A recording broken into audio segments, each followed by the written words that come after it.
Hello and welcome to this video on recording your PowerPoint lecture. Now this is for when you want to record your lecture in advance. So it's going to put your face on the screen and you're going to be talking to students, but this is not going to be the live lecture. This is not going to be the one where you're interacting with your students. I'm going to save that for another time. So this time we're going to go through recording your lecture, including the highlights and the animations.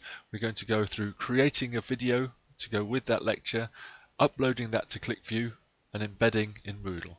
This is my prepared PowerPoint video, and I'm going to go through how to make a short recording of this and how we can change that.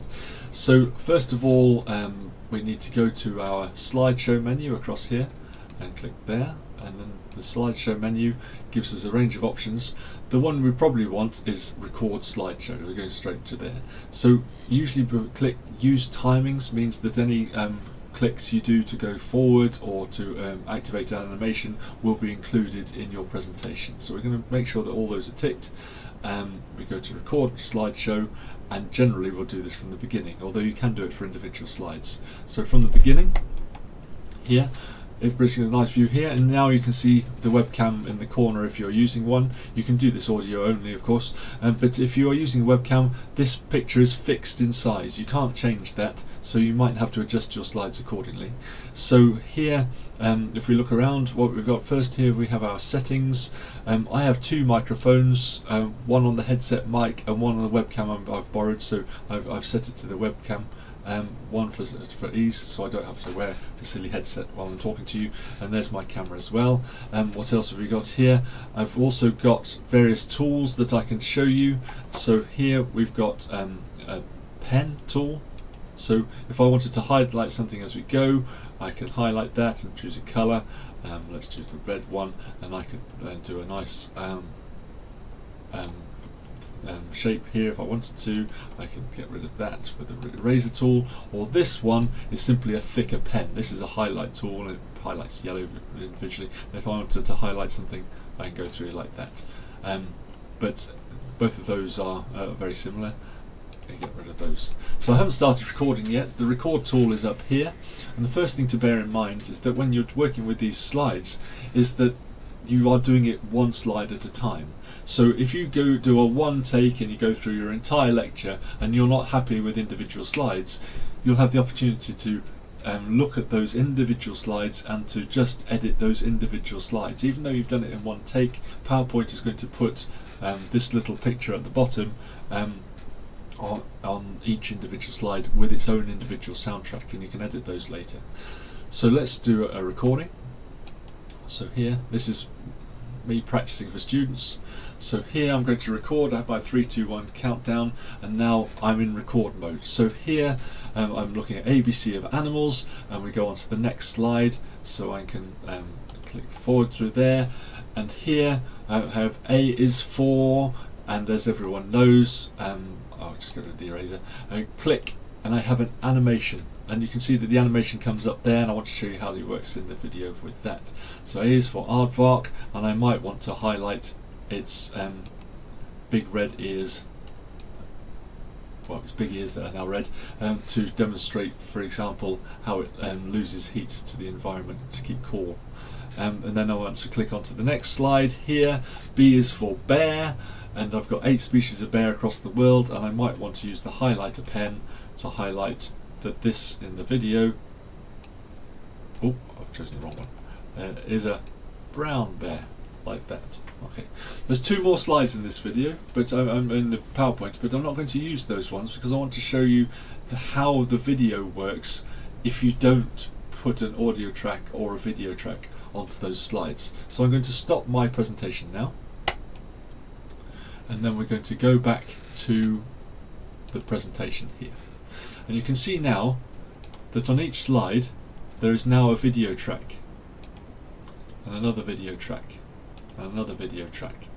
And here you can see on my aardvark slide that the red pen is on there. When we do the video, you'll see that they all appear in the time that we put them on. But what you don't want to do perhaps is save this as a PowerPoint, because it'll put all that ink onto your saved PowerPoint. Things that to bear in mind, some things that we've come across is that first thing, you can change the order of these slides. So here I can change A and move it to B. Oh, we'll move it down a bit.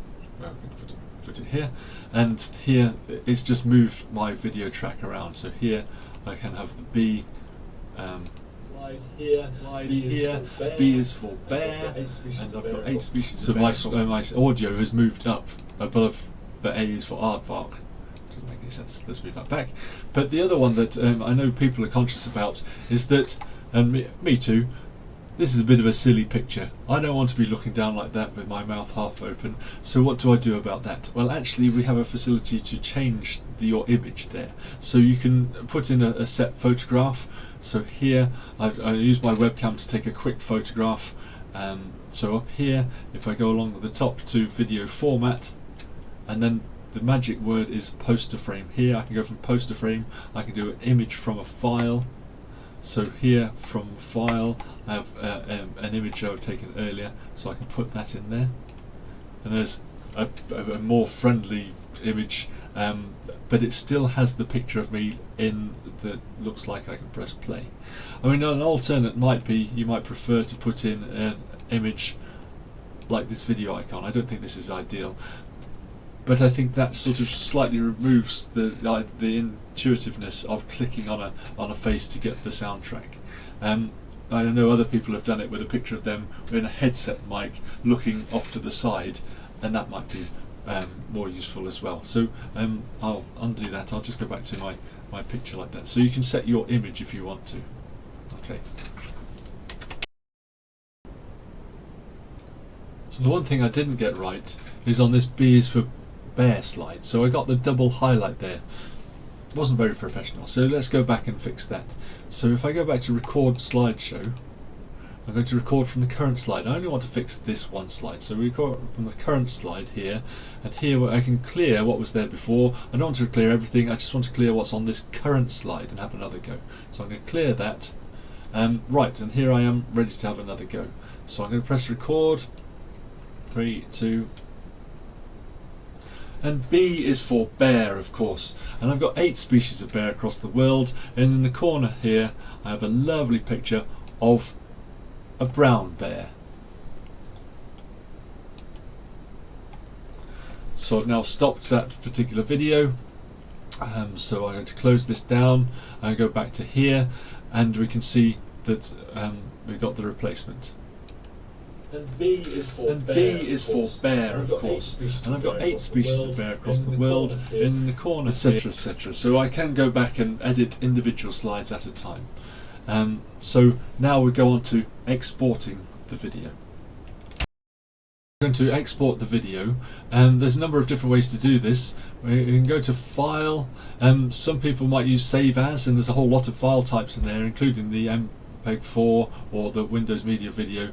However, it's best to go to Export, because in Export you have this Create a Video, and it gives you a few extra options. So when we can click Create a Video, first thing we have is the file size and file quality. So here default is Full HD on my camera. I could go to 4K, which would be a bit excessive, but for our Moodle production and for screens, 720 is fine and massively reduces the size of the video. So we're going to click this one here, and this is what I wanted to show you. So seconds spent on each slide. If you didn't talk on a slide, your video would linger on that slide for currently 5 seconds, and that seems to be about appropriate. Remember that people can pause videos if they wish. So if you just had a video that just went through without sound, it would go on for 5 seconds. So I'm going to click Create Video here, and then it's going to put it in the same folder that the test file is saved, and I click Save there. And then at the bottom we have creating the WUC video, and you can see that it's not instantaneous. This is only a short video, but you can see it's going to render that. So I'm going to pause there, and we'll come back to you in a second. So I now have my video and my PowerPoint here, and it's the video that I want to upload to Moodle for my students to see a copy of this recorded lecture. So here the first port of call is ClickView. So when I go to ClickView, I need to clickview.co.uk, I need to sign in. and then here it goes enter your email address, and for ClickView you must use the email address with your initials, so I'm going to use my jamo@writtle.ac.uk. I'll go enter there. I'm about to redirect it to your institution sign-in page here, and then I have to log in the usual way.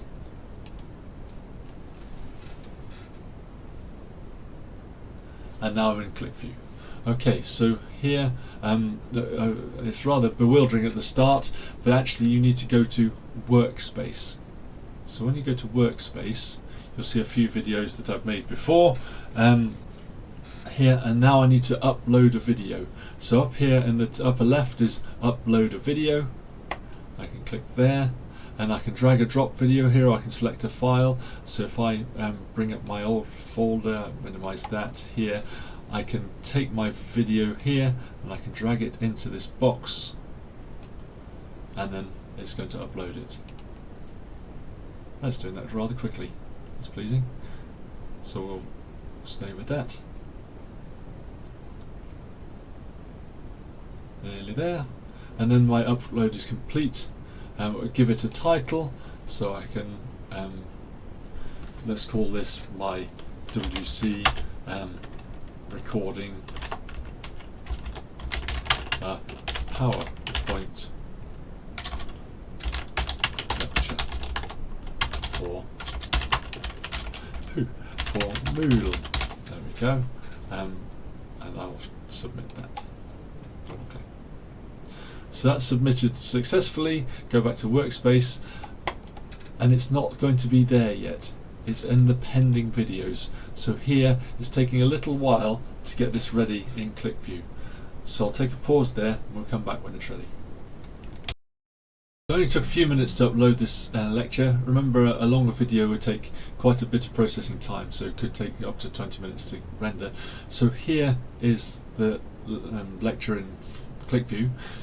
I don't need it in ClickView, I need it in Moodle, so I can leave that there because I'm going to get to that because ClickView is fully integrated with Moodle. So if I go to a Moodle page, so here's a Moodle page and I've got it with the editing on already here, I can add an activity or resource here. So I have a number of options here. The obvious one is to click ClickView video just here, but that will only put a link that will take the students out of Moodle into ClickView. What is possibly preferable is the label. It's not quite intuitive, but if we click label and then we add a label here, we have a ClickView icon at the end of the ClickView label. So if I click there, it will take me straight to my ClickView library. If I can go to my workspace, there's my lecture again here. So I can go to add, and it gives me a choice of 4 types. I quite like this third one. It gives a good size, but it minimizes the travel on the internet. So here I'm going to click this one, add the video, it's put it in there, and don't worry about the sizing because when I press save and return to course and I go to the bottom, now I have my lecture embedded in here. So that's the whole process. If I click here, we can see it plays. It gets to this screen, and then I just press play again. Here I'm going to record. I have my 3, 2, 1 countdown, and now I'm in record mode. So here I'm looking at ABC of animals, and that's the whole process. So what we've done is we've created the recording from PowerPoint. We've shown how to edit it a little bit. We've then gone on to put that video onto ClickView, and now we've taken the ClickView into Moodle for your students' enjoyment. Thank you for watching.